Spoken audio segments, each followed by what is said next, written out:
Hi, I'm John, and my friend Ben recently sent me a message saying, hey, I have a really cool model. Would you like to check it out for your product spotlights?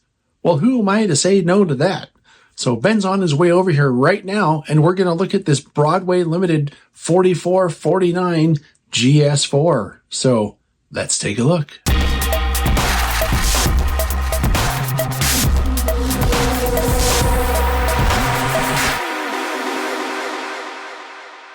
All right, so here's what we're looking at today. This is an HO scale model.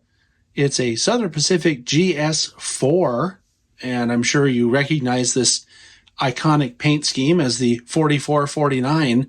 You can see this locomotive in person. It lives up in Portland someplace. I have not been there, but I've often wanted to go, and someday I'll get there. Anyway, this is from Broadway Limited. And the MSRP of this model is $699.99. One important thing I should mention about this is that the MSRP means a manufacturer's suggested retail price. Chances are, if you shop around, you'll find it for less at your favorite in-person or online retailer. The model comes packed in a large plastic case. It comes in a hard cardboard box, and it comes with a quick start guide for the DCC as well as an owner's manual. It also has a bunch of little plastic bags with extra parts and a funnel for the smoke fluid and pretty much everything you could possibly want. Now keep in mind this is Broadway Limited, so it has a lot of features, some of which I'm not going to show you on this spotlight. For example, it has a smoke generator. I don't do smoke generators, so we're not going to look at that. But what I would suggest to you is to go to the Broadway Limited website and see about all the features that it has in case you're thinking about getting one for yourself, because you may be surprised at how much this thing actually does. Something else I need to mention is it's heavy. This model is made almost entirely out of metal, so I expect that it will be a monster when it comes to pulling long trains. So I've taken a look at the paint and markings on this model, and it's a really nicely done paint job. And all of the separation lines are really crisp. These little sort of white pinstripes in between the separation lines also are very crisp. I noticed on the side here that the deck has the diamond plate tread that we've seen, or some kind of tread. You'll also notice there's a little wire detail that runs down here. There's all kinds of like these little separately applied details on this model everywhere you look. So it's really quite impressive straight out of the box. All right, so looking at the front of the model, one of the things I was struck with when I was looking at this with my magnifying visor is it has all these little builder plates on it, which look really good under magnification. And of course, the logo here also is very crisp under magnification. One of the bags that this model came with in the, what I'm going to call spare parts bags, had some couplers in it. And it comes with this long shank functional coupler. In the bag, it has a short shank coupler. So in case you don't want to run it with anything on the front of the engine, you could use that one, swap it out. And it also comes with a dummy coupler that doesn't work at all. So if you know you're never going to use anything for sure, you could put that on instead. Something else to mention while we're looking at the front is all the detail around the front face, including the curved grab down here. And then I'm noticing a bunch of hose detail, which is pretty cool. And I thought I'd show you this angle of the front on the fireman side, because I wanted to mention about the fact that it has the horn here, which is something that the prototype does have. They blow the horn if they're pulling into somewhere and people are on the tracks. It really gets people's attention because it's a really loud and annoying horn. All right, and here's a look at the fireman side. I'm noticing a lot of the details on the other side, on the engineer side, are different. So BLI's gone to a lot of trouble to get some prototype specific stuff right on this model. And it shows when you notice that the details are different from side to side. Now, something that's interesting is there's a sort of drop step over here behind the cab that goes between the cab and the tender. And if you're loading this back into its case, that it came with, you have to be really careful because it would be easy to knock that off if you're not paying attention. So here's a quick look at the rear of the tender. You can see that the ladder coming down the side there is a separately applied piece, as well as all of those really finely rendered grabs, and all of it looks like, you know, wire of some sort, and the conduits that go down to the headlight and to the marker lights, and then this little receptacle here all appear to be super thin wire. The marker lights work. We'll show you the lights here when we do the testing of the lights in a minute as part of the presentation.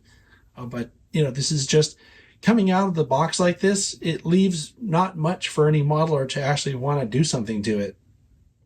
This is the last 3/4 angle that we're going to look at, and I just wanted to point this out because you couldn't see it from the other side. You can see there's some hose detail down here. It's just a really detailed model straight out of the box. All right, so taking a look at the top of the model, you can see there is a lot of detail, and I'm going to look at each piece separately. So let's take a look at the tender first. Okay, and here's what I'm talking about. Look at all the hatch detail. We got these 5 hatches back here in the water part of the tender, and then the hatch detail on the fuel bunker looks really good. I'm noticing there's a little separately applied vent, looks like, over here. Just a lot of stuff to look at, and I'm trying to figure out what this raised part is. I'm guessing somebody watching knows what this is, and if you do, put a comment in the comment section and let us know. And here's a detailed look at the top of the locomotive. One of the cool things is that the little hatch up here opens and closes. So if your guys are getting a little too hot in there, you can open that guy up. Just be careful because, like all of these things, it's pretty delicate. So I'm using the pointer stick and not my finger. Here's that drop step I was mentioning earlier. You can kind of see it from this angle as well. Now I'm also noticing here, I mentioned this a minute ago, that the detail up here is different from the detail on this side. And I'm not sure what those are. Again, if you know, you can put that in the comments as well. I know this is the whistle though. And so there's a lot here to look at, and it looks really good. All right, so, you know, my favorite part of these programs always is running the model. So let's get this JMRI fired up and see how this thing goes.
Okay, so we're going to take a look at the lights now, and I have this in what's called standard mode.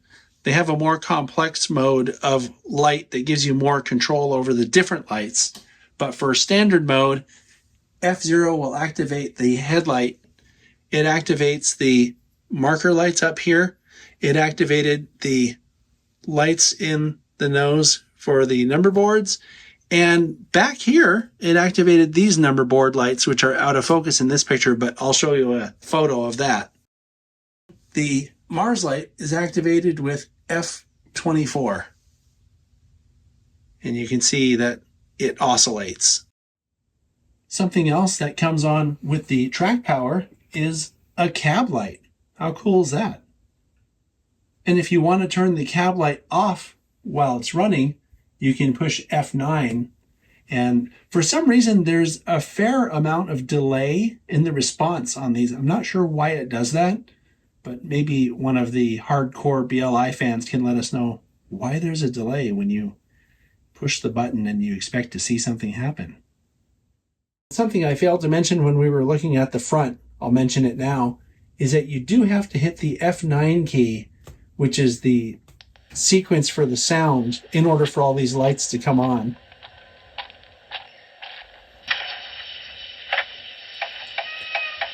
And I'm going to turn on the rear headlight by hitting the F0 key.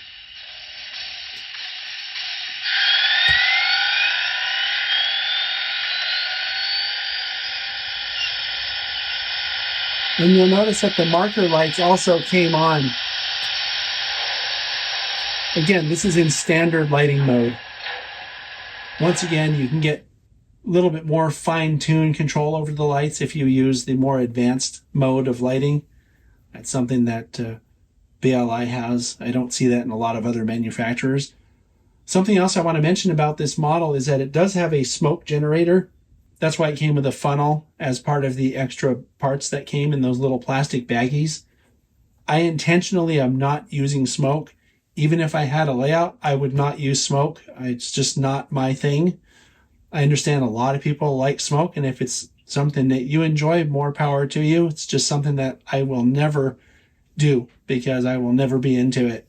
At this scale, it's just not realistic enough. And frankly, if they could make it realistic enough, it would fill your room with smoke so fast that it's just not something you'd want to be breathing. So as you can see from this video, this is a very solid release from Broadway Limited. And I say solid release a fair amount on this program, but this time it really is solid, meaning this thing's practically made completely out of metal. So the thing's really heavy.